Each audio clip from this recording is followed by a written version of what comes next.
langsung saja kita lanjutkan dialog kami. Bang Lecu, jika kedepannya ini pasti akan ada saksi ahli yang kemudian akan dihadirkan kembali. Apakah menurut Anda dengan dihadirkannya Rocky Gerung dan juga nama-nama lainnya ini akan mengubah arah konstruksi dari yang dilaporkan tersebut?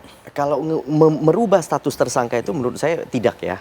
Tapi kalau merubah berkas perkara kemungkinan akan terjadi perseimbangan. Baik. Sehingga apa? Sehingga akan memberikan dampak kepada jaksa penuntut umum ketika meneliti berkas perkara.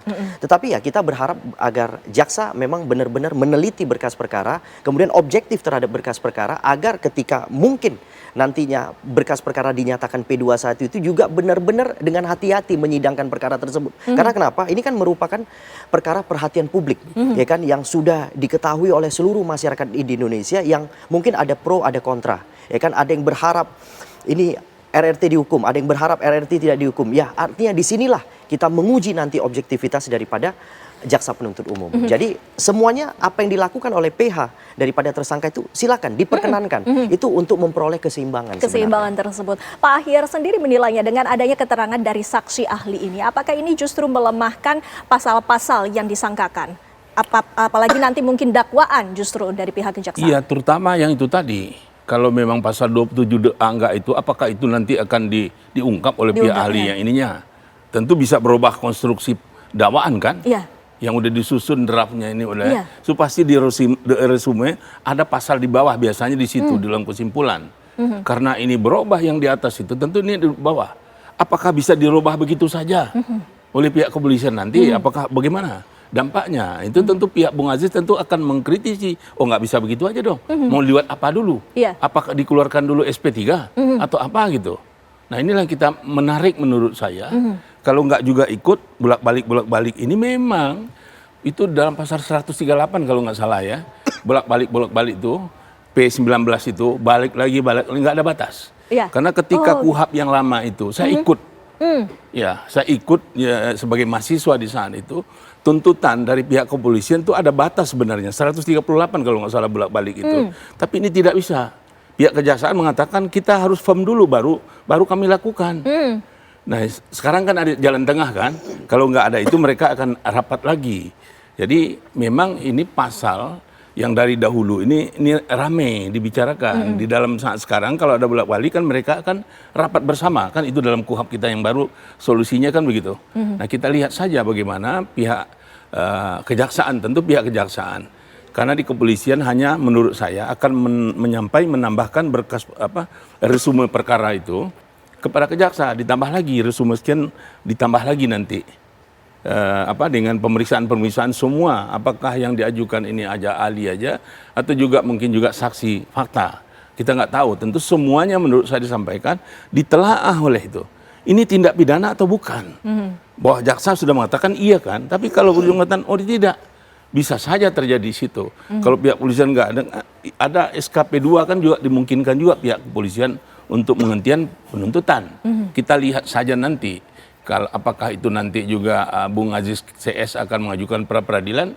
Kalau tidak, kita lihat juga nanti apakah mereka tergoda juga untuk bantahan eksepsi nanti. Baik. Nah, itu bisa juga dipersoalkan di situ kan. Ini masih persoalan masalah formalitas. Kita lihat, buat saya ini adalah pembelajaran dalam segi ilmu hukumnya. Ilmu hukum tersebut. Mas Aziz sendiri, apakah memang kedepannya ada agenda tersebut? Selain menghadirkan ahli, juga akan menghadirkan saksi fakta lainnya? Ada, insya Allah ada saksi fakta yang menarik, Pak Ahyar dan Bang Lecu.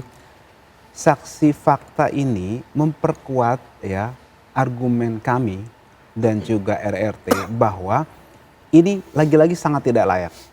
Bab kedua yang saya mau ungkap adalah tempus dan lokus yang disampaikan dalam penetapan tersangka itu tidak jelas. Di situ dinyatakan perbuatan medio 22 sampai 30. Nggak jelas, kan kita mau kepastian hukum. Saya setuju tadi Bang Lecu bilang minta kepastian hukum. Problemnya due process flow-nya tidak menunjukkan kepastian hukum itu sendiri. Tempusnya nggak jelas.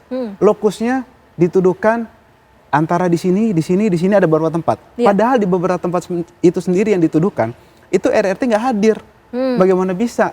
Tempusnya nggak jelas, lokusnya nggak jelas, kemudian dia dituduhkan asal atas pasal yang memang disampaikan. Ada Undang-Undang ITE dan KUHP ya, yang lama pasal 33-11. Artinya ini secara formil kan cacat.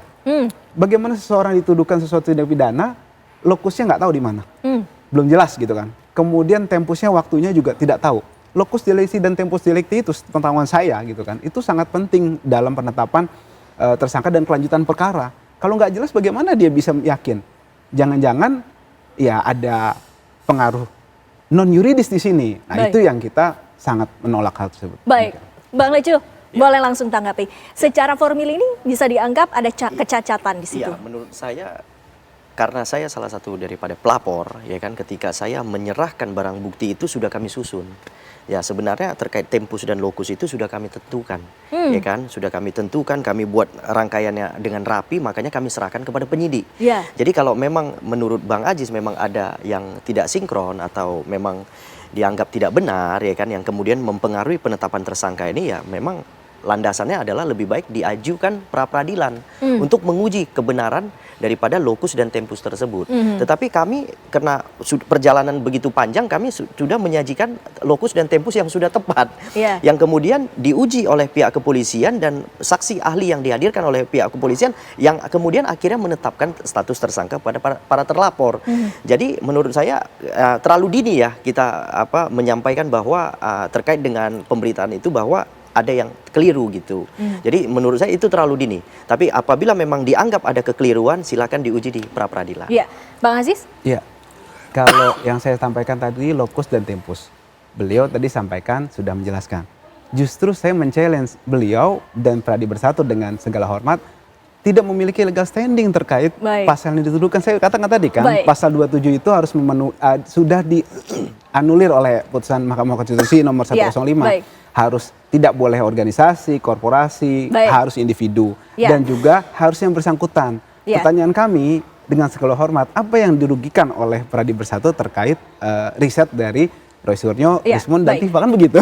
Pak Ahyar sendiri melihatnya apa solusi terbaik, langkah terbaik, rekomendasi yang bisa diberikan? Iya, kalau mereka tidak ada kesepakatan untuk menghentikan kasus ini, saya kira tadi mau nggak mau tentu paling kalau pra-peradilan nggak ditempuh, eksepsi tentu akan didirikan karena dipersoalkan apakah syarat formilnya terpenuhi atau tidak. Terpenuhi atau tidak? Iya, syarat materialnya terpenuhi atau tidak. Mau nggak mau nanti tentu akan ada bantahan atau eksepsi yang kita kenal.